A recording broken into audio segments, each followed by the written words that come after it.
तो अभी मैंने आपको बताया कि अगर ए ग्रेटर देन बी में ए और बी दोनों पॉजिटिव हैं तो आप स्क्वायर करने पर साइन चेंज नहीं होता, मतलब A square greater than B square ही रहेगा। मगर अगर ए और बी दोनों नेगेटिव हैं तो स्क्वायर करने पर साइन चेंज हो जाता है, ग्रेटर देन है तो लेस देन हो जाएगा, लेस देन है तो ग्रेटर देन हो जाएगा। एक चीज और समझ लेते हैं कि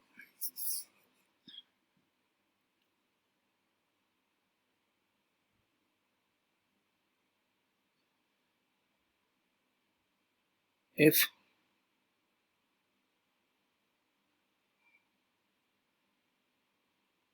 ए ग्रेटर देन बी,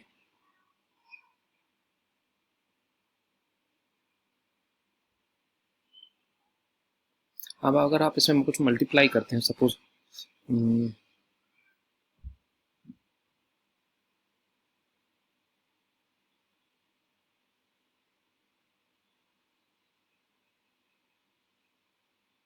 x-2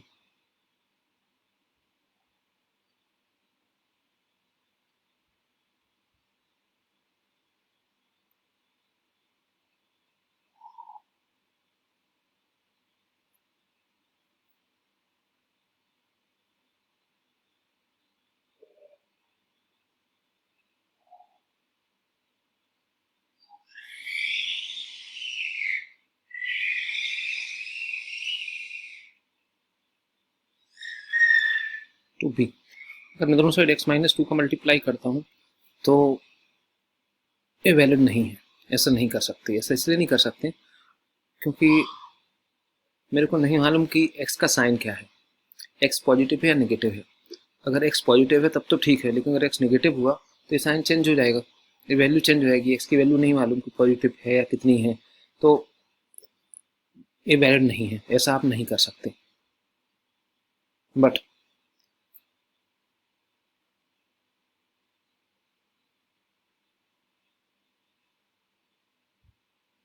अगर ये x² होता तो x² - 2 A greater then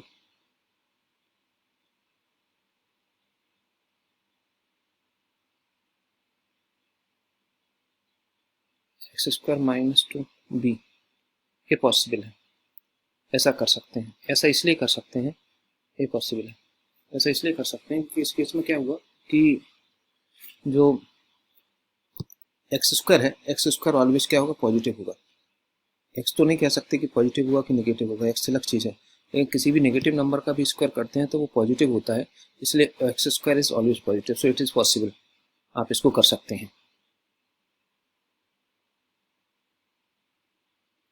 so next note is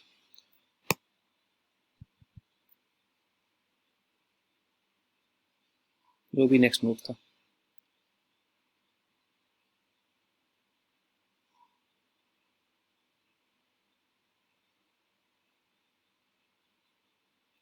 next note ये है कि multiplication, cross multiplication not possible,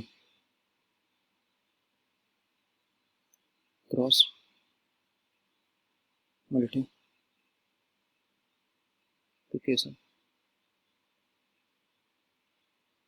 not possible.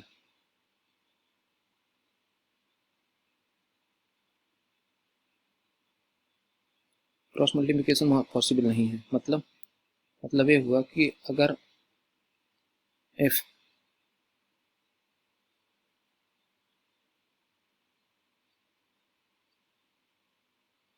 Suppose a/c और a/b ग्रेटर देन c/d है, तो मैं इसको ऐसे नहीं लिख सकता। इसका मतलब यह नहीं है कि a is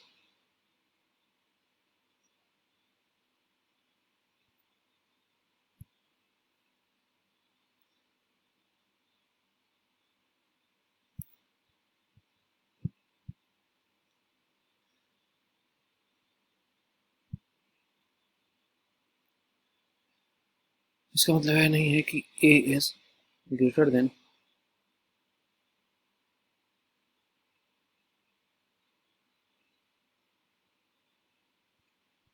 B C by D,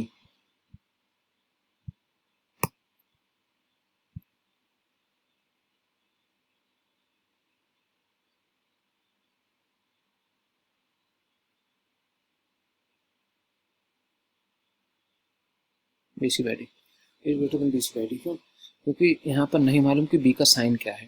अगर बी का साइन पता होता तो मैं कह सकता था कि ठीक है, उसके अकॉर्डिंग चेंज कर सकते थे, लेकिन जब बी का साइन नहीं पता आप ऐसा नहीं लिख सकते। नेक्स्ट वन, इसी में एक चीज और ले सकते हैं कि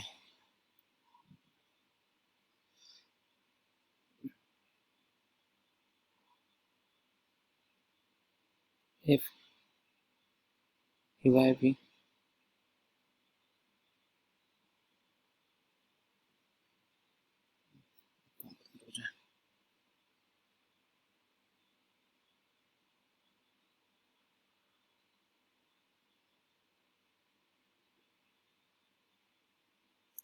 उसी को कर सकते हैं कि if a is greater than bc by b, तो इसका मतलब है हुआ a is greater than c। ये सही है, वैलिड है, ऐसा कर सकते हैं। क्योंकि इस केस में अगर b पॉजिटिव हुआ तब भी कैंसिल है, और b नेगेटिव हुआ तब भी कैंसिल है, दोनों ही चीजें इसमें पॉसिबल है। लेकिन b की वैल्यू 0 नहीं होनी चाहिए, ऐसा पॉसिबल है। b चाहे पॉजिटिव हो तब भी चलेगा, b नेगेटिव हो तब भी चलेगा, बस b की वैल्यू 0 नहीं होनी चाहिए। तो आप यहाँ लिखते हैं where b not equal to 0, ये भी वैलिड है। एक और देख सकते हैं कि if a is greater than b, यदि a b से बड़ा है, तो मैं इसमें लिख सकता हूँ implies a plus c greater than b plus d, b plus c sorry, a plus b plus b plus c, आप ऐसा लिख सकते हैं। लेकिन इस केस में आपको एक कंफर्म होना चाहिए कि जो c है वो क्या है, c is greater than 0। अगर c लेस देन 0 है तो साइन चेंज होगा, c is greater than 0। Next one, और अफकोर्स नॉट इक्वल टू 0 तो है। और if a is greater than b, अगर a b से बड़ा है, अगर a b से बड़ा है तो मैंने सपोज किसी से मल्टीप्लाई किया, सपोज के ए मल्टीप्लिकेशन के बी, इट इज पॉसिबल। तभी पॉसिबल है लेकिन जब आपका के का साइन पॉजिटिव हो, के इज ग्रेटर देन 0, तभी पॉसिबल है। और के ग्रेटर देन 0 नहीं है तो ये पॉसिबल नहीं है। नेक्स्ट वन,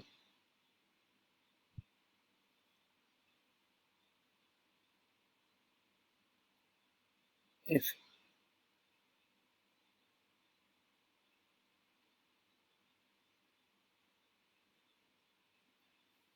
ए बी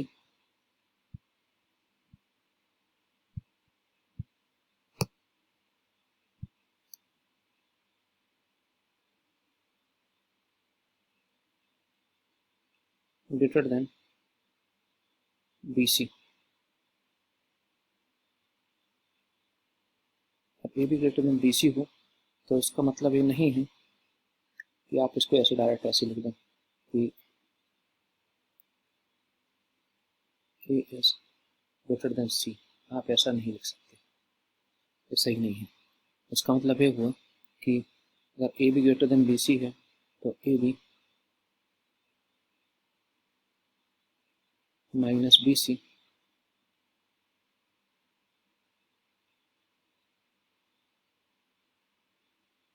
ग्रेटर देन 0, मतलब बी कॉमन ले लें तो A minus C greater than 0, आप ऐसा लिखेंगे।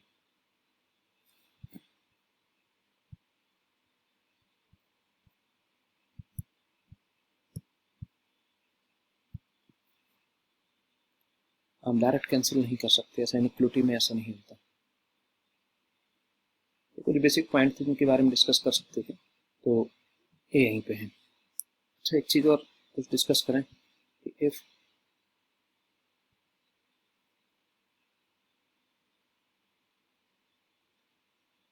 Six one if A is greater than B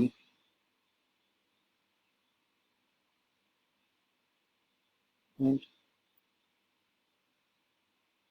C is greater than D, यदि A B से बड़ा हो तथा C D से बड़ा हो तो आप क्या करेंगे? आप लिख सकते हैं AC is greater than BD, AC is greater than BD।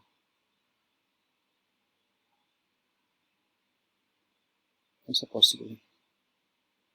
नहीं, कब पॉसिबल है? जहां पर A B और C और D चारों के चारों क्या हो, पॉजिटिव होने चाहिए। यहाँ पे अगर चारों पॉजिटिव नहीं है तो ये पॉजिटिव रियल नंबर होने चाहिए। A B C D चारों के चारों पॉजिटिव है।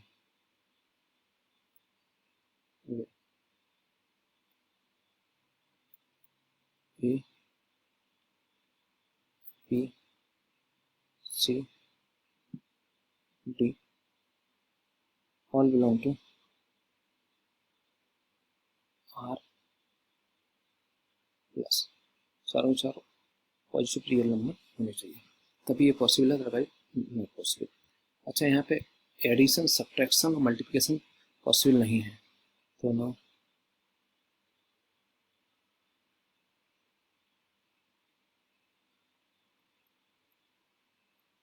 Addition, subtraction,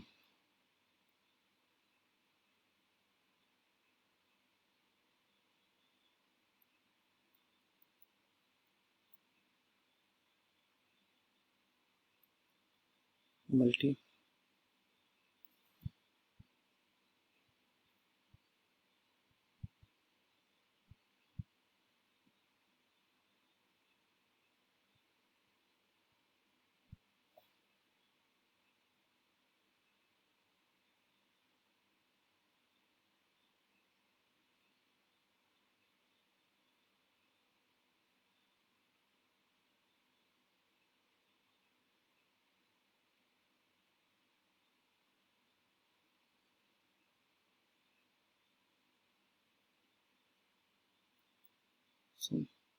not valid.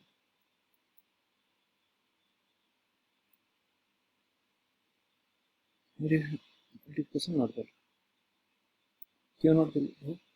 क्योंकि अगर मैं ऐसे करूं कि सब्ट्रैक्शन करूं, सपोज जैसे because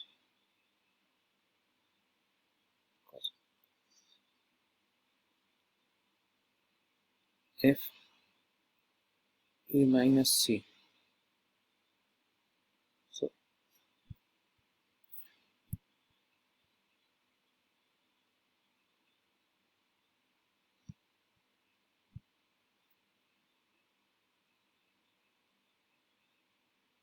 A minus C greater than B minus D, मैं करूं तो कुछ और आंसर आए, और इसी में यदि मैं करूं कि C माइनस से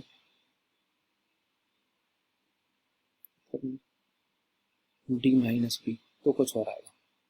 दोनों के साइन अलग अलग होंगे या दोनों आंसर अलग अलग होंगे, तो ऐसा दोनों आंसर सेम नहीं होंगे चूंकि, इसलिए पॉसिबल नहीं है कि मैं सब्ट्रैक्शन कर सकूं।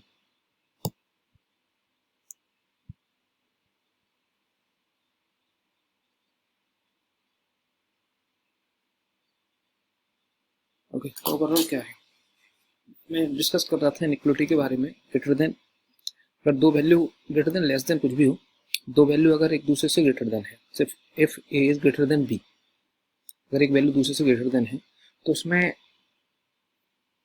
मैं कुछ मल्टीप्लाई कर सकता हूँ, लेकिन मल्टीप्लाई तभी कर सकता हूँ जब मेरे को उस मल्टीप्लाई जो करने वाला हूँ उसका साइन पता हो।